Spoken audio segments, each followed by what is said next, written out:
Bonjour à tous, donc nous voici pour la correction de l'exercice, des exercices pour aujourd'hui, jeudi 2 avril. Alors le premier exercice est un exercice de lecture graphique. J'avais dit que les fonctions c'était quand même quelque chose de, c'est de loin le plus important de notre troisième et qui va vraiment, que vous allez continuer, qui va servir de fil conducteur un peu sur tout le cours de lycée. Alors, lecture graphique, c'est-à-dire que dans l'idée, on avait une formule au départ. Avec la formule, on a fait un tableau de valeur. Avec le tableau de valeur, on a fait le graphique. Et maintenant, on va lire ce graphique. Voilà. Ou alors, on nous donne directement le graphique et on lit dessus. Mais bon, dans l'idée de ce qu'on va faire, c'est plutôt ça. Alors, on nous demande, pour commencer, de déterminer f de 2.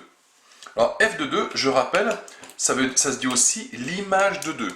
Alors là, c'est marqué f pour dire que c'est la fonction. Hein. On nous a dit, on a tracé la courbe représentative d'une fonction f. Donc f, il varie comme ça. On peut voir que la fonction f, au départ, elle est basse, elle remonte, elle redescend, elle remonte. Calculer f de 2, c'est-à-dire que quand on va rentrer 2 dans la fonction, qu'est-ce qui va sortir?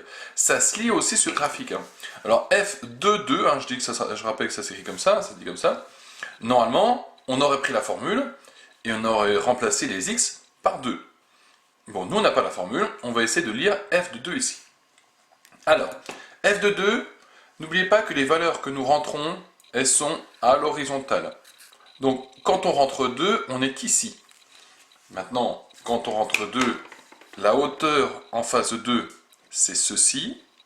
Il est là, notre point. C'est cette hauteur-là. Et cette hauteur-là, qu'est-ce qu'on lit?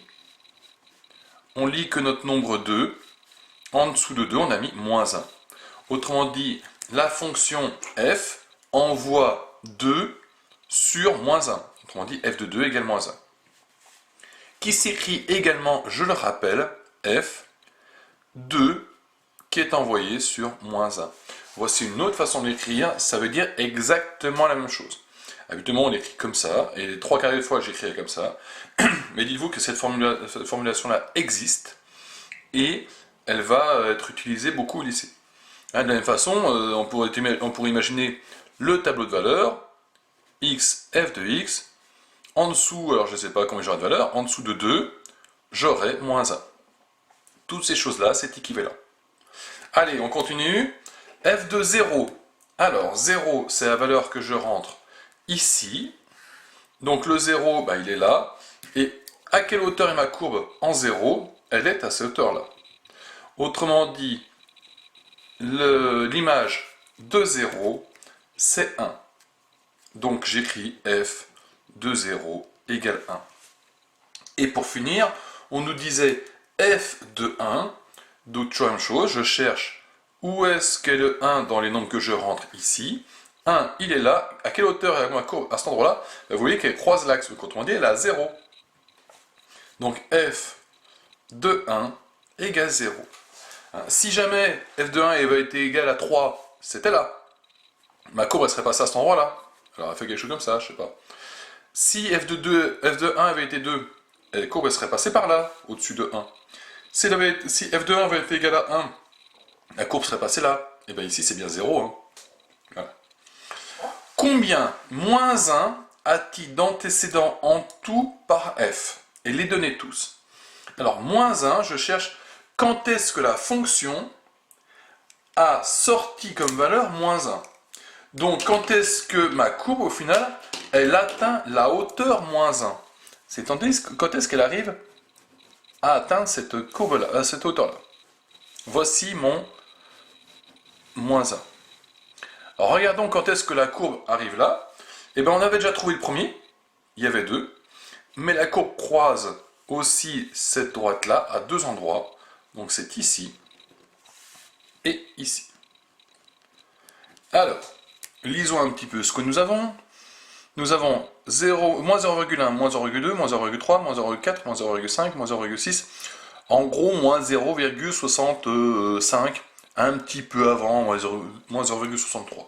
Voilà. En gros, je rappelle qu'un graphique ne nous permet pas de donner une valeur exacte. Il nous donne une approximation. Donc, une chose est sûre, c'est que nous avons 3 antécédents. Ça, c'est acté, puisqu'on coupe 3 fois la courbe. Maintenant, 3 antécédents. Le premier, A priori, ce serait moins 0,62 à peu près. Voilà, je ne sais pas combien c'est à peu près. Ici, alors je suis 1, 1,1, 1,2, 1,3, 1,4, 1,5, 1,6.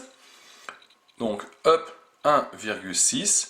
Je mets un point virgule au milieu, on en discutera un petit peu plus tard, de savoir pourquoi le point virgule. En tout cas, c'est pour éviter de confondre avec la virgule. Et puis 2, bah, mes trois valeurs. Donc la courbe, elle a atteint la hauteur moins 1 à 3 endroits, donc pour ces trois valeurs-là. Quelle est l'image de moins 0,8 par f? Je viens chercher moins 0,8. Moins 0,8, il est là. Je rappelle que je cherche l'image. Donc qu'est-ce qui sort à cet endroit-là? Donc je cherche bien mon moins 0,8 qui est ici. Pour voir où est-ce que ça coupe la courbe. Et attention, il y avait une erreur à ne pas commettre. Alors, regardons combien il y a d'écart entre 0 et moins 1 par exemple. J'ai 1 carreau, 2 carreaux, 3 carreaux, 4 carreaux, 5 carreaux. Donc, en 5 carreaux, j'ai fait 1. Donc chaque carreau correspond à 1/5 de 1. 1/5 de 1, c'est 0,2. Autrement dit, un carreau, c'était 0,2. Donc je suis à 0, 0 moins 0,2, moins 0,4, moins 0,6, moins 0,8, moins 1. Logique. Et donc ici, je suis à moins 2,2. Attention, on à ne pas commettre ici. Donc l'image de f par... l'image de moins 0,8 par la fonction f, c'est f de moins 0,8, et de moins 0,8, c'est moins 2,2. Et donner un antécédent de 0 par f, donc quand est-ce que ma fonction vaudra 0? Au final, quand est-ce que ma fonction atteindra la hauteur 0? Ben, là, c'est la hauteur 3, là, c'est la hauteur 2, là, c'est la hauteur 1, la hauteur 0, c'est ici. Donc on avait trois choix, soit ici, soit là, soit là. Les trois étaient justes, donner un antécédent. Bon, bah, je prends le premier qui passe, allez, hop, je suis à, en gros, 1, 2, 3, 4, moins 42, moins 0,42. On aurait pu dire 1, hein, ça marchait bien. On aurait pu dire 2,4 à peu près. Voilà. Les trois possibilités étaient les mêmes, étaient justes. Hein, on demandait un antécédent, et bien il y en avait trois. Alors je passe tout de suite à l'exercice 3, et là pour le coup j'irai beaucoup plus vite parce que bon, c'est toujours la même chose. Hein. Donc là, on va corriger pour commencer le tableau là. Donc je rappelle, je rentre dans ma fonction moins 2 pour commencer. Alors, j'ai deux fonctions. On demande les deux tableaux de valeurs avec ces valeurs-là. Donc quand je rentre dans f moins 2, qu'est-ce qui me sort? Alors je fais le premier calcul. Hein. Si je calcule f de moins 2, ça fait 2 fois moins 2. Donc je vais mettre entre parenthèses parce qu'on ne met pas deux signes côte à côte. Moins 2, moins 1. Autrement dit, ça fait 2 fois moins 2, ça fait moins 4. Moins 2, moins 1, ça fait moins 3. Autrement dit, j'arrive à moins 4 fois moins 3, ça fait 12. En dessous de 2, j'aurai 12. Bon, ensuite, on peut toujours faire la même chose. On peut tous les calculer, mais je rappelle, j'ai la possibilité d'utiliser ma calculatrice. Alors, encore une fois, je vous le répète, et ce sera la dernière fois que je le répète, j'appuie sur f de x. Vu que j'ai une Texas, je ferai la vidéo pour les Casio très bientôt, je viens de récupérer l'émulateur. Je tape ma fonction, donc 2x, x qui est là, x moins 1, x moins 1. Voilà, j'ai tapé ma formule, entrée. Le début, qui est la première valeur que je veux, c'est moins 2. Donc je commence à moins 2, alors je rappelle que le moins je prends ici, moins 2. Le pas, de combien en combien je veux les valeurs? Alors j'aurais pu vouloir de 1 en 1, mais il va manquer celle-ci. Donc je vais aller de 0,5 en 0,5. Et je fais calculer tout, et j'obtiens ceci. En moins 2, ça vaut 12. Ça tombe bien, c'est ce qu'on avait trouvé. En moins 0,5, c'est 7,5. Ensuite, en moins 1, c'est 4. Là, je prends mon tableau de valeur, je descends. Hein. En 0, il me dit 0. En 0,5, il me dit moins 0,5. En 1, il me dit 0. Et en 2, il me dit 4. Même chose. Je reviens en arrière. Je reprends l'autre fonction. Moins 3x. X qui est là. Plus 3. Hop, je supprime les autres. Hop, plus 3, excuse-moi. Voilà. Entrée. Le pas, je pareil, de toute façon, ce sera moins 2, je pars de moins 2 et je veux de 0,5 en 0,5. Et j'obtiens les valeurs, on est parti. En moins 2, ça vaut 9. En moins 0,5, ça vaut 7,5. Ah, tiens, nous avons une image. En moins 1, ça vaut 6. En 0, ça vaut 3. En 0,5, ça vaut 1,5. En 1, ça vaut 0. Et en 2, ça vaut moins 3. Voilà.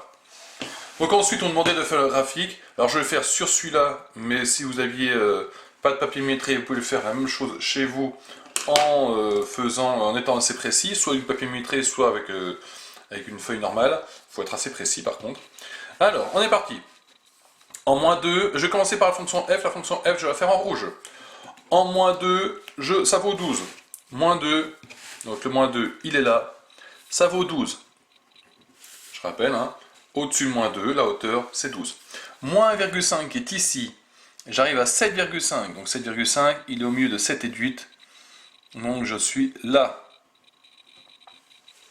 En moins 1, ça vaut 4. En moins 1, ça vaut 4. En 0, ça vaut 0.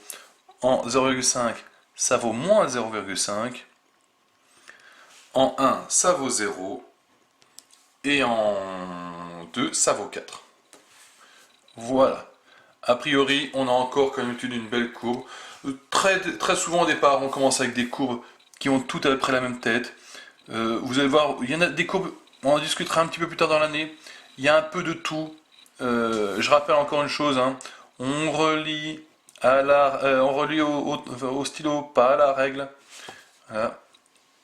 Voilà ma première courbe. Ceci était la fonction f. La fonction g, même principe. En moins 2, ça vaut 9. En moins 1, en moins 0,5, ça vaut 7,5. En moins 1, ça vaut 6. En 0, ça vaut 3. En 0,5, ça vaut 1,5. En 1, ça vaut 0. Et en 2, ça vaut moins 3. Alors, vous avez vu ce truc-là? C'est tout droit. Alors, dans ce qu'on a fait pour l'instant, normalement, je dois la faire toute droite comme ça, en reliant à la main. Sauf que vous avez vu qu'elle est toute droite. Alors, pour l'instant, je dis bien que pour l'instant, je vais le faire à la main, parce que je les avais tous à la main.